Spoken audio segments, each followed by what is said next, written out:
What's up, ladies and gentlemen of YouTube? Boogie298 coming at you live once again through the power of the internet. And today I wanted to talk a little bit about my most anticipated games of 2017. Now, I tried to look for games that had concrete, exact release dates, but that really wasn't possible for some of these games. And let's be honest, even games that have release dates, they can get pushed back anyway. So the only criteria for this list is obviously, number one, I have to be looking forward to it. And number two, has to be conceivably possible for it to be released this year. Also, I am very lucky to have this video sponsored by the guys over there at Crunchyroll. There's going to be a link in the description box below or the URL right here. If you go there, you can stream anime for free for a month right now, or stick around to the end of the video where we'll talk about the sponsor a little bit more. First, let me start the list off with Battlefront 2. And I know what you're thinking, Boogie, you hated Battlefront, EA's Battlefront, you hated it. Not entirely true. I enjoyed the art. I enjoyed parts of the combat. I enjoyed a couple of the play modes. I enjoyed the single-player stuff, even though that was just like practice mode. And I enjoyed the art, the sounds, the video, just everything about it was good. There just wasn't enough of it there to warrant a $60 price tag, as well as another $60 season pass. But if they take a second pass at this game and build off of what they have with the first, you might have a Titanfall 2 situation in which you have the original game plus a bunch of other stuff, and hopefully they'll price it reasonably, and then you'll have a much, much better game. So I'm looking forward to this game. I trust the people over there to finally get it right, and I hope that they do.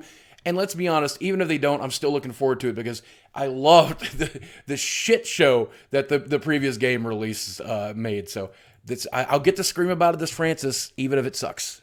Second on the list is Injustice 2. And if you know anything about me, you know that my favorite fighting franchise has always been Mortal Kombat. I love the Mortal Kombat for PlayStation 4. I think it's absolutely fantastic. The reboot of the system. I own every DLC, every character, every skin because I play that game so very, very much. And of course, the guys over there who do Mortal Kombat also do Injustice.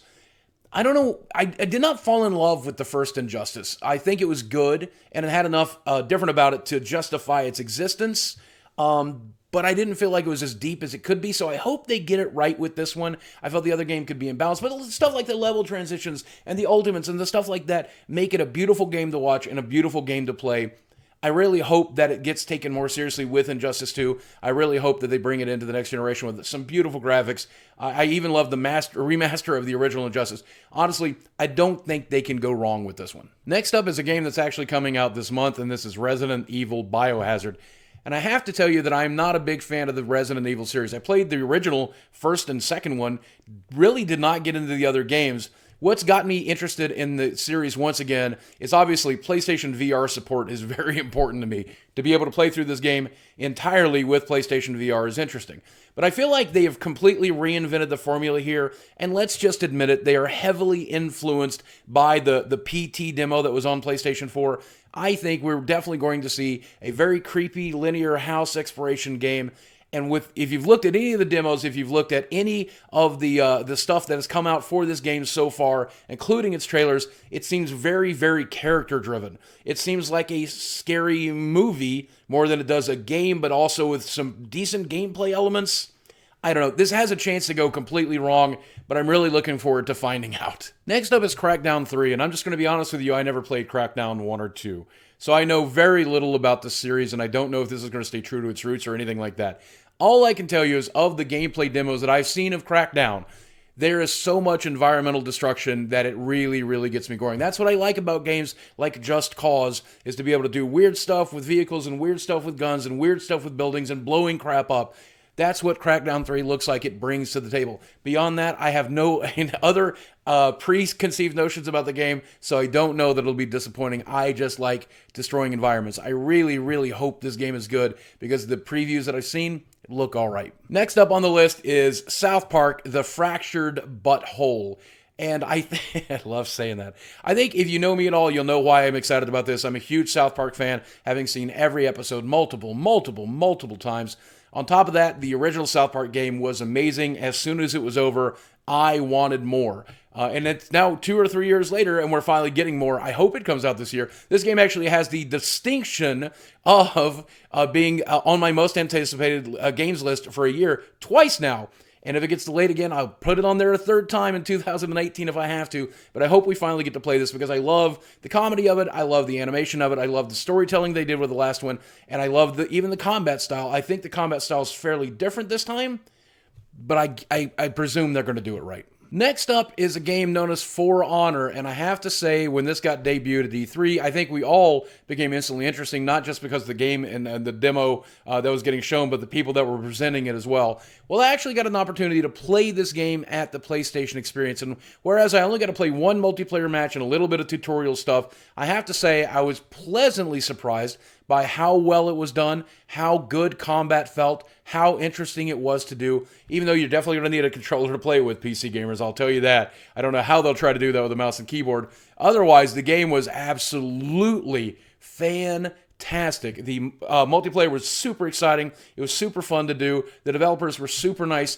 I don't know how much game will be there at launch, and that's my biggest concern, but what game I have seen so far was fantastic. It felt so good to play. I was really upset that my demo was over after 15 minutes.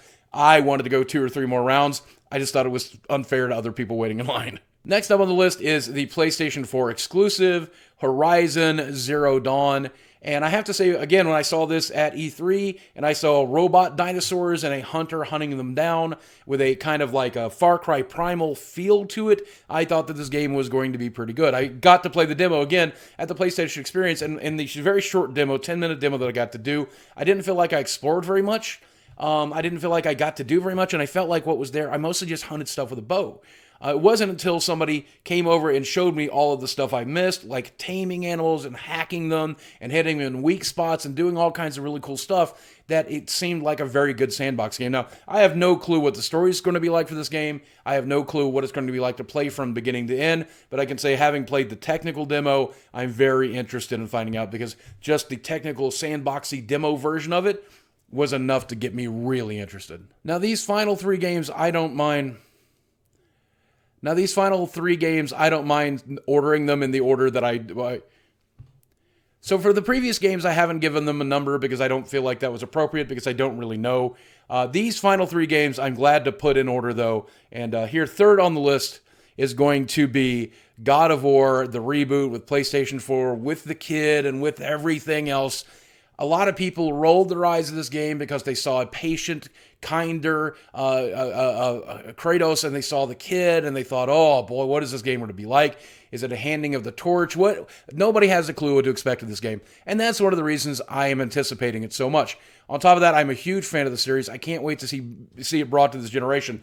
But more importantly to me, the thing that everybody seems to think is a big downer, the fact that Kratos has changed, is exciting to me. I want change in the franchise. I want a more interesting, more devoted, more careful Kratos. Now that he has some kid that he's watching, possibly his son, he feels the need to grow as a character. I like that in video games. That's not a downside. That's an upside. My second most anticipated game is Red Dead Redemption 2, which claims that it's going to be out in fall.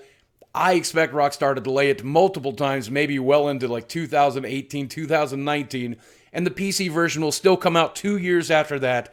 That said, if this really does come out this year, I think it'll be easily one of my favorite games of the year, provided they don't screw it up. Let's just admit it, Red Dead Redemption, which still does not have a PC port, still to this day, Rockstar, is one of my favorite games, and it's fantastic. And even though I'll have to play this on a console with a controller and then maybe rebuy it for PC one day, I love this. I can't wait to see what they do with it. I think it's supposed to be maybe a prequel of some sort.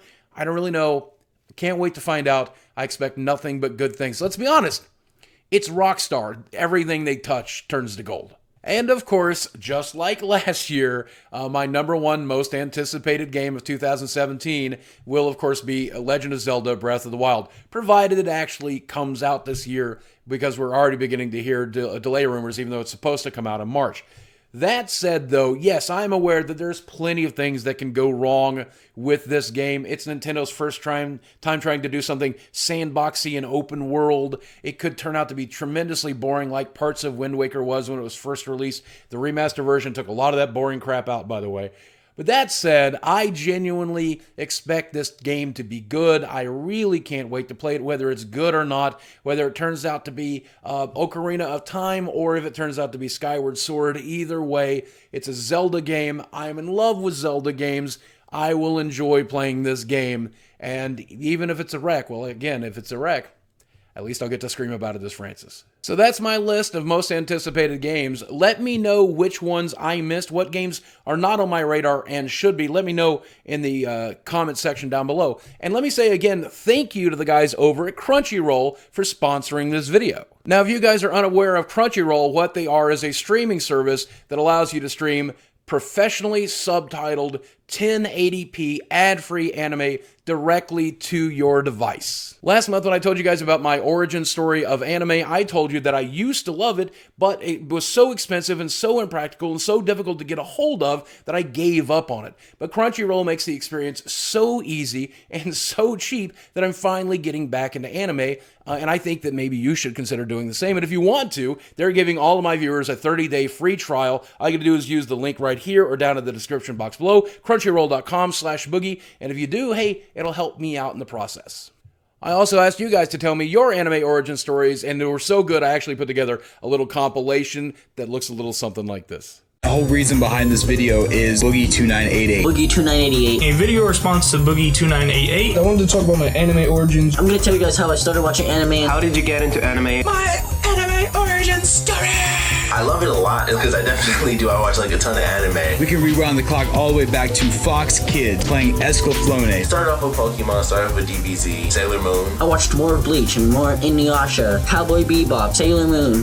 You better not be laughing. Sailor Moon is good, okay? Yay, Sailor Moon! Fighting evil by moonlight. The Fullmetal Alchemist was, oh my god, what an amazing anime. There wasn't really much of any anime on television in my country. I live in Croatia. Saturday will be the only time I can watch Pokemon and Yu-Gi-Oh! Some of the best memories I have watching Avatar: The Last Airbender or watching Pokemon, Yu-Gi-Oh!, Inuyasha. This was my very first anime copy. I've mainly watched American anime like Star Wars Clone Wars. I got to see Dragon Ball Z, Inuyasha. Attack on Titan. Who doesn't love Attack on Titan? Got the poster right there. I started with Dragon Ball Z and then went back and watched Dragon Ball. When Toonami came out with Naruto, that's when I really started to get into anime. Until I started to watch Naruto, I didn't realize like, oh, this is anime. That right there is, I think, where my addiction started. Me and my sister, we would watch Inuyasha, and that was the anime that really got me into it. Dragon Ball Z was like the first anime that caught my attention. It was like,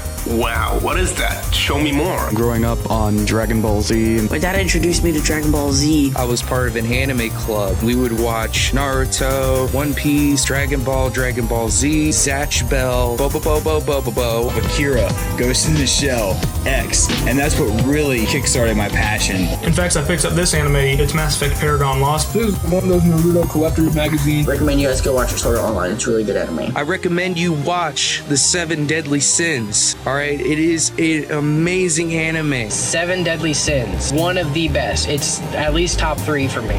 Realizing that, this is not just a cartoon. Everyone tells a different story. You can watch really goofy anime. You can watch really serious slice of life anime that touches close to home. Felt like I should have shared that with you guys, and I don't know, it's just a part of me, guys. Thank you guys for making those videos, and if you guys decide you want to make your own origin story video and you want me to see it, and I might use it in the compilation going forward, use hashtag BoogieRoll in the title of your video here on YouTube. That way I can find it. That said, based on all the different recommendations I got in those videos and on Twitter and everywhere else, specifically my roommate who loves this series, I've decided I'm going to start watching One Piece. I hope that I'll be able to get into it, because if I can, there's like 800 episodes of it up on Crunchyroll, so there's plenty to watch. And if you guys decide you want to join me in that, please do. Crunchyroll.com/boogie. Go there and sign up for your 30-day free trial today. But even if you don't, just know, thanks for watching. I love you guys very much. I'll speak with you again soon.